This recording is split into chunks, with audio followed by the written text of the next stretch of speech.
Dans cette série de DIY on Wheels, une Austin Cooper S de 1964 reçoit une restauration body-off. Dans l'émission précédente, le châssis a été complètement terminé et maintenant Carl travaille sur la suspension hydraulique.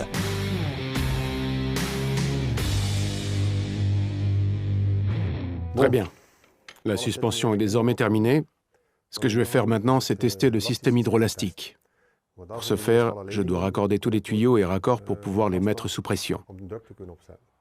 Pour cela, je dois installer ceci. C'est là qu'entre en jeu le tuyau de l'accumulateur de pression avant qui va vers l'arrière. Cette pièce est montée avec les pédales. Je vais donc devoir l'assembler avant de pouvoir raccorder tous les tuyaux. Je vais d'abord faire cela, mais ce sont ici les joints qui étaient entre les deux. Ils sont vieux. Et ils ne sont pas d'origine parce qu'on ne les trouve plus. Ils sont coincés ici. Ce que je vais donc faire, c'est utiliser un nouveau papier de joint pour tracer et le refaire. De l'autre côté, ils en ont même fait un en caoutchouc. Ce n'est pas d'origine non plus. Alors, je vais en faire un nouveau ici aussi. D'abord choisir la bonne épaisseur.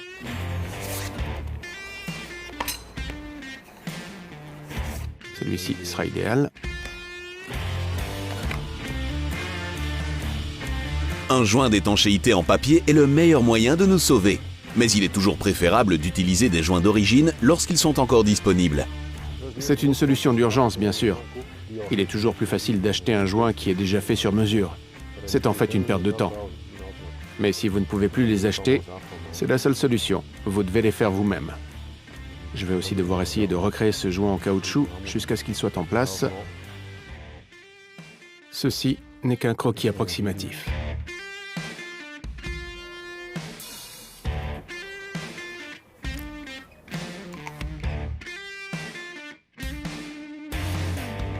Ça va être un peu de bricolage aujourd'hui. Une fois la forme dessinée, Carl peut la découper. Ensuite, cela devient un peu difficile d'obtenir des ouvertures à la bonne taille.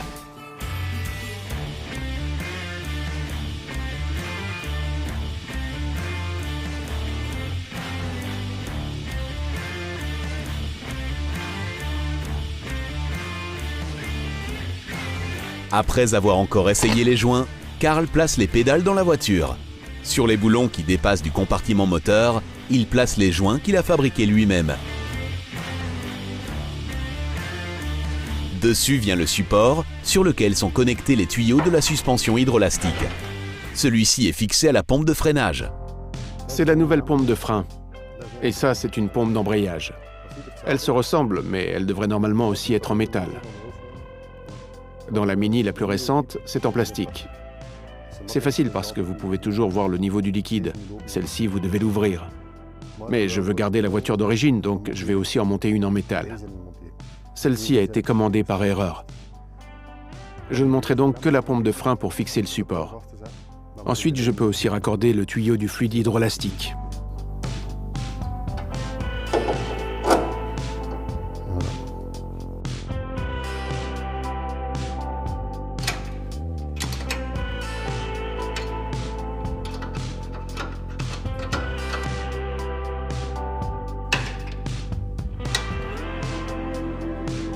Ainsi, Carl peut maintenant monter le tuyau en dessous et au-dessus. Bien sûr, ces derniers doivent être suffisamment fixés car ils seront mis sous pression par la suite.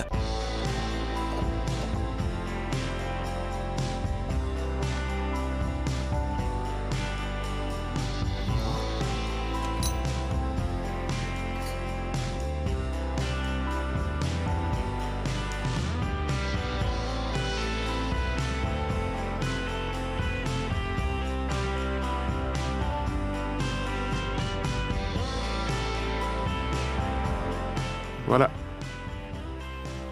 Le premier est connecté. L'autre côté est un peu plus complexe. Ce support doit d'abord être serré avec ce support moteur.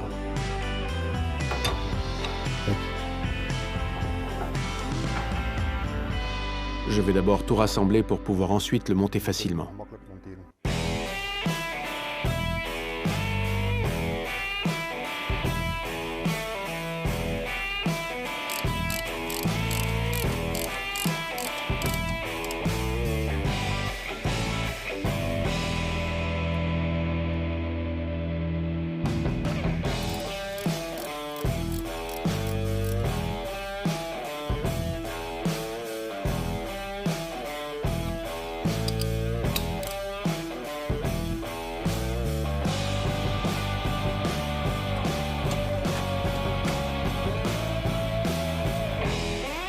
Le support sur lequel sont montés les tuyaux hydrolastiques doit être fixé avec le tuyau qui mène à la pompe d'embrayage.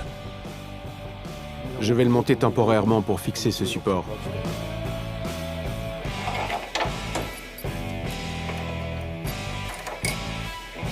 Jusqu'à ce que j'ai pu resserrer les tuyaux. Karl l'enlèvera ensuite et le gardera sur le côté jusqu'à ce que nous ayons terminé le système d'embrayage.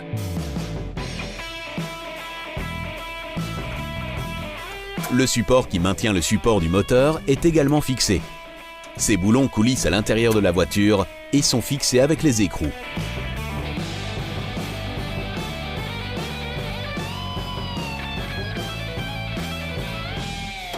Ensuite, les tuyaux hydrolastiques peuvent enfin être raccordés.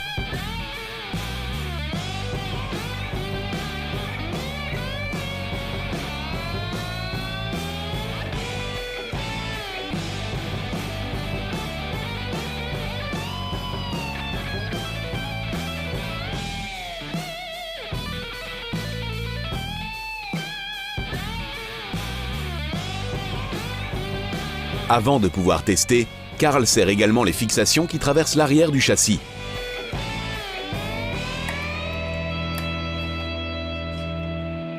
Le système a été complètement révisé et je vais maintenant ajouter du liquide propre. C'est du fluide hydrolastique spécialement pour cette voiture, de couleur verte.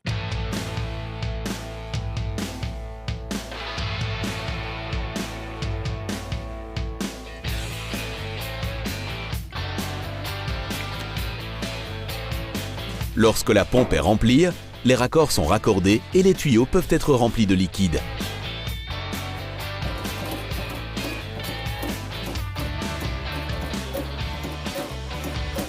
Vous pouvez voir comment les sphères hydrolastiques se remplissent et font bouger les roues. Puis Karl fait un premier contrôle des fuites.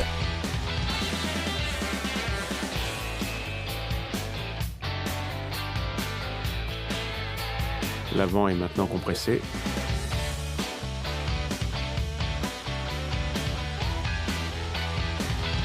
Et le système ne fuit nulle part.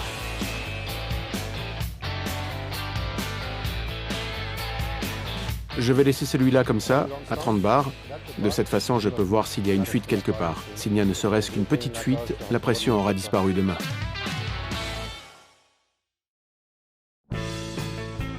Heureusement, il n'y a pas de fuite et Karl peut tester l'autre côté le lendemain. Même façon de travailler ici, et donc pas de fuite.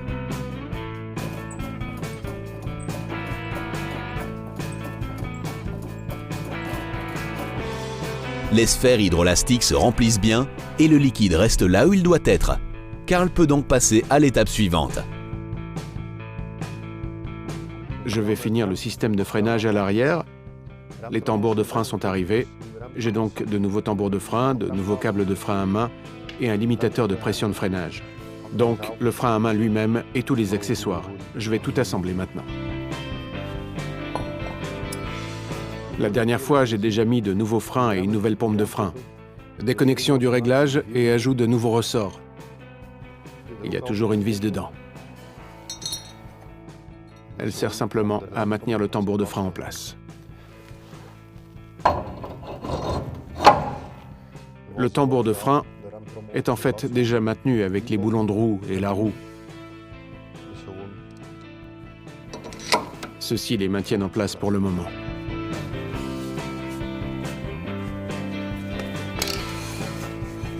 Maintenant, je peux ajuster les freins au tambour de frein. Alors simplement fermer le contrôle. Il est toujours ouvert au maximum.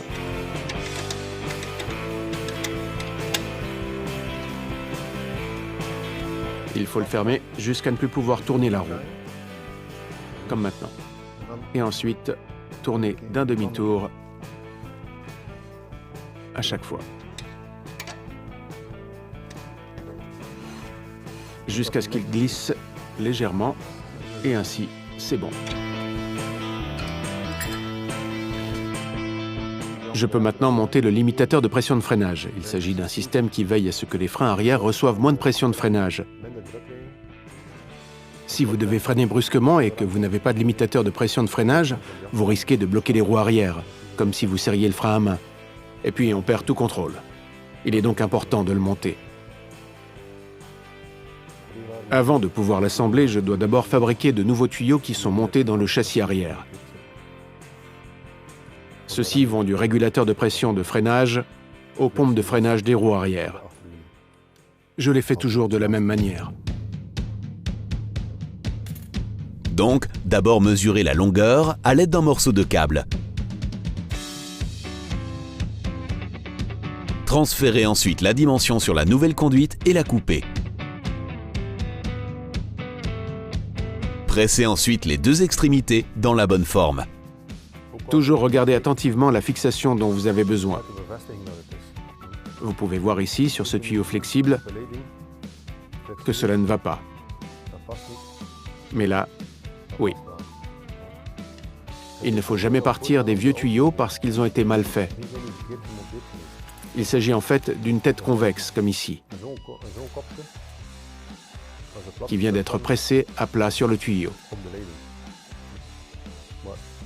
Vous pouvez resserrer ça, mais vous aurez une fuite. Vous devez toujours utiliser la bonne forme. Vous pouvez le voir ici.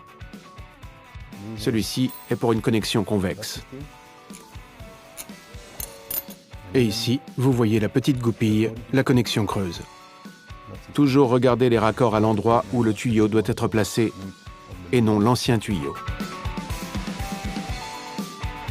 Après avoir pressé les extrémités dans la bonne forme, Karl plie également les tuyaux dans la forme originale.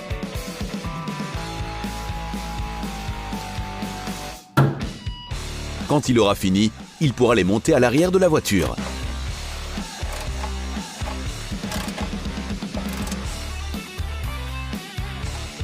Lors du branchement des conduites de frein, il faut être très prudent. Toujours serré à la main autant que possible. De cette façon, vous ne pouvez rien forcer. Et maintenant, de l'autre côté.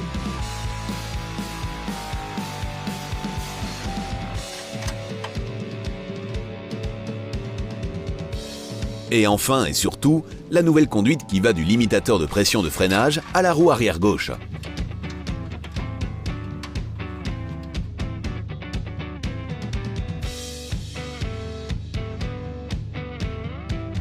Quand tout est en place, tout peut être mis sous tension.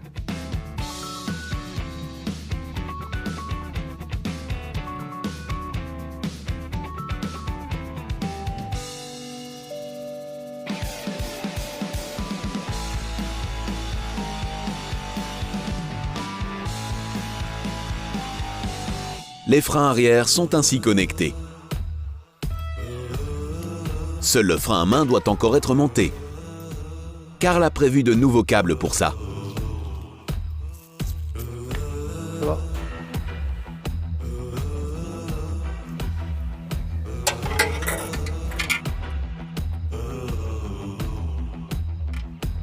Et maintenant, vous pouvez voir ici, ça doit venir ici. J'ai besoin d'une pince pour ça, parce que je dois pincer.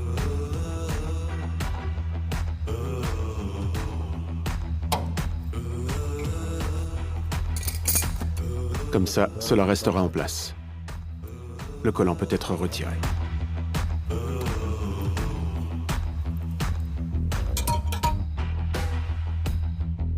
Et maintenant en dessous. La fourche du câble de frein main est fixée au tambour de frein avec un axe et une goupille fendue. Voilà, c'est déjà en ordre pour un côté.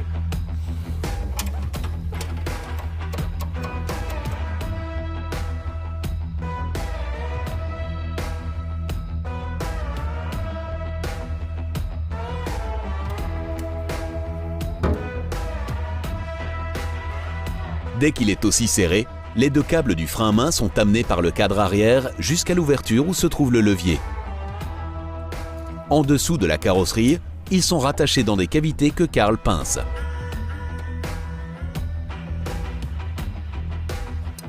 Et maintenant, tout assemblé à l'intérieur.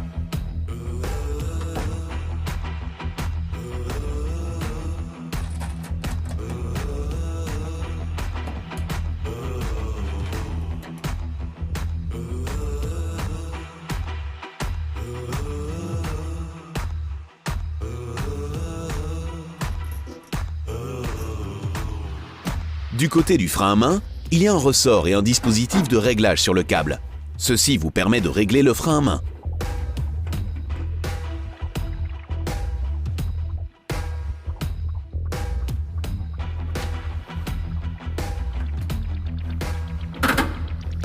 Voilà. Ainsi, les roues arrière sont bloquées. Et ainsi, elles peuvent à nouveau être débloquées et les freins ne frottent pas. Voilà. Voilà, ceci est aussi terminé. Dans la prochaine émission, les freins avant seront terminés et Karl assemblera le système d'embrayage.